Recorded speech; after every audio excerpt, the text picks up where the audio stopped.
Assalamualaikum warahmatullahi wabarakatuh. Perkenalkan, saya Sandria Dini Tias dengan NIM D400190004 dari kelas F. Di sini saya akan mempresentasikan tugas besar praktikum mesin listrik, yaitu mengenai mesin asinkron. Pengertian dari mesin asinkron. Mesin asinkron adalah sebuah motor listrik yang bekerja dengan arus bolak-balik, di mana rotor berputar dengan kecepatan lebih rendah dibandingkan dengan kecepatan sinkron.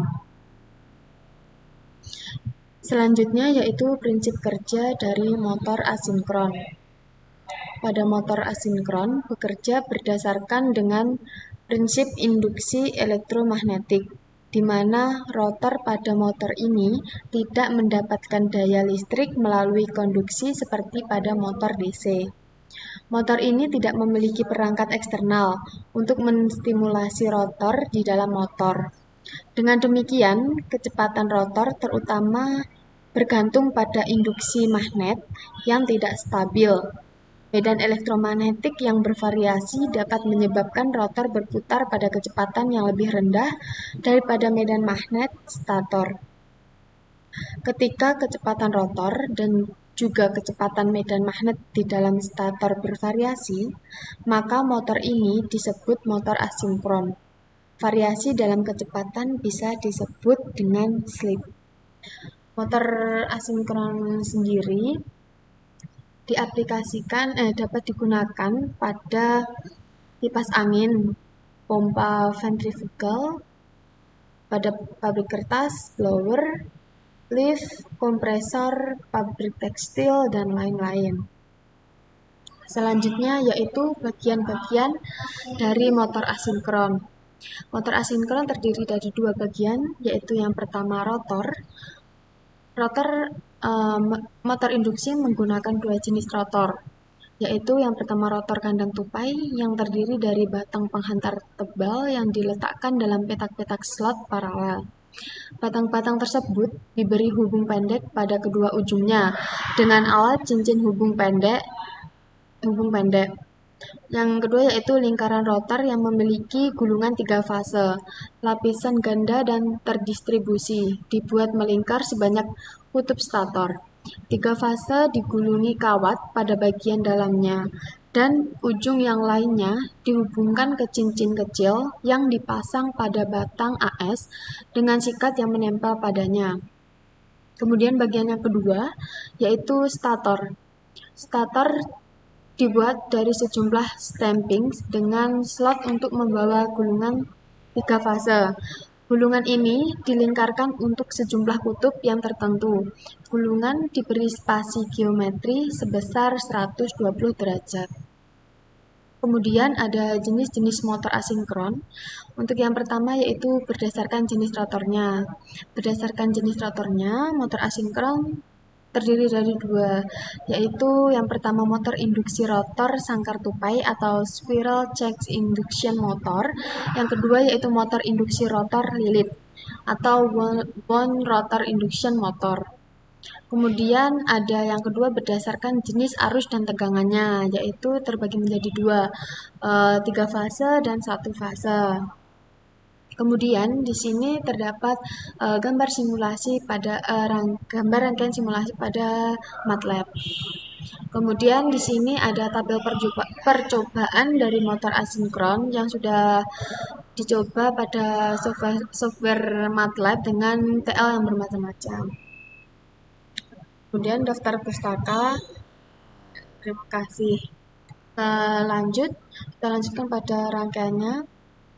Pada MATLAB di sini ada pada rangkaian pada MATLAB terdiri dari beberapa komponen, yaitu di sini ada AC voltage sebagai sumber, kemudian current measurement yang berfungsi untuk mengukur arus, kemudian voltage measurement ada dua untuk menganalisis tegangan setiap terminal, kemudian TL di sini sebagai inputnya, kemudian ada RMS, selanjutnya ada dua buah power measurement, Kemudian di sini ada asinkronus mesin. Di sini ada tripas series RLC branch yang diubah namanya menjadi R eksternal. Kemudian ada bus, kemudian gain, power bui, dan display untuk mendisplaykan jumlah angka yang keluar. Kemudian di sini ada 3 buah sumber, yaitu dari AC voltaic yang masing-masing diberi nama VR, VS, dan VT. Untuk VR ini terhubung dengan current measurement IR yang dimana terhubung dengan pin A dari asinkronus mesin, kemudian yang satunya lagi terhubung dengan RMS. Kemudian ada sumber VS yang terhubung dengan current measurement yang terhubung dengan pin B pada asinkronus mesin dan RMS. Kemudian VT terhubung dengan current measurement IT yang terhubung dengan RMS dan juga pin C pada mesin. Selanjutnya di sini ada voltage measurement untuk menganalisis tegangan tiap terminal yang terhubung dengan IR dan IS. Di sini juga IS dengan IT. Selanjutnya TL ini dapat diubah juga sesuai dengan angkanya yang diinginkan. Kemudian untuk R eksternal ini terhubung untuk pin A terhubung dengan pada asinkronus mesin. Pin B R eksternal terhubung dengan pin B asinkronus mesin dan R eksternal pin C terhubung dengan pin C dari asinkronus mesin. Nah, kita coba saja untuk ini. Kita coba ganti dengan kemudian kita run. Kita tunggu sampai berhenti. Nah, sudah berhenti.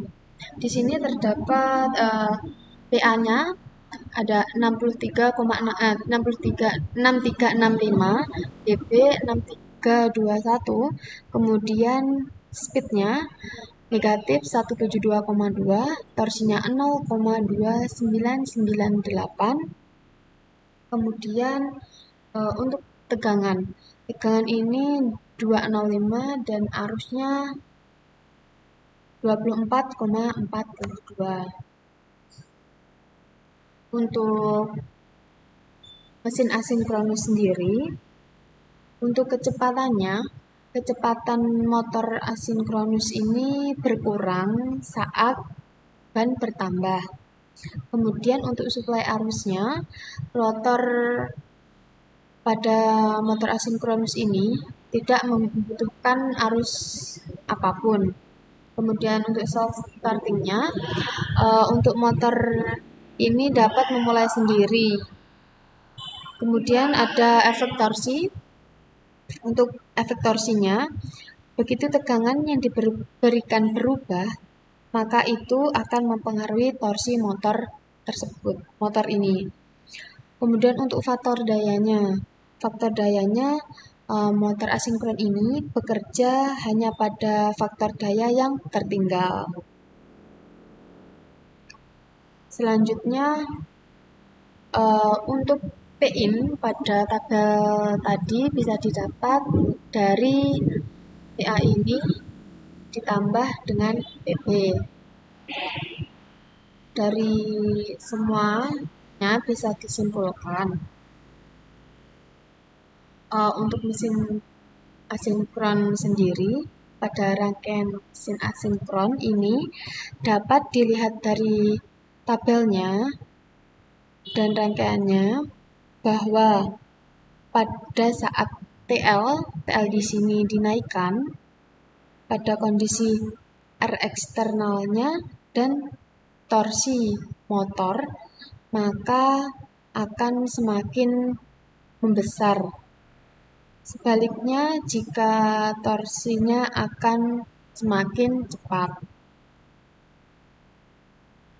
PA dan PB di sini memiliki nilai yang cenderung tidak stabil saat TL ini dan R eksternalnya diubah. Kemudian ada satu lagi yaitu beberapa kelebihan dari motor asinkron ini, yaitu biayanya lebih murah, kemudian perawatannya mudah, dan terakhir itu ada efisiensinya yang tinggi dalam operasi beban parsial. Nah, sekian dari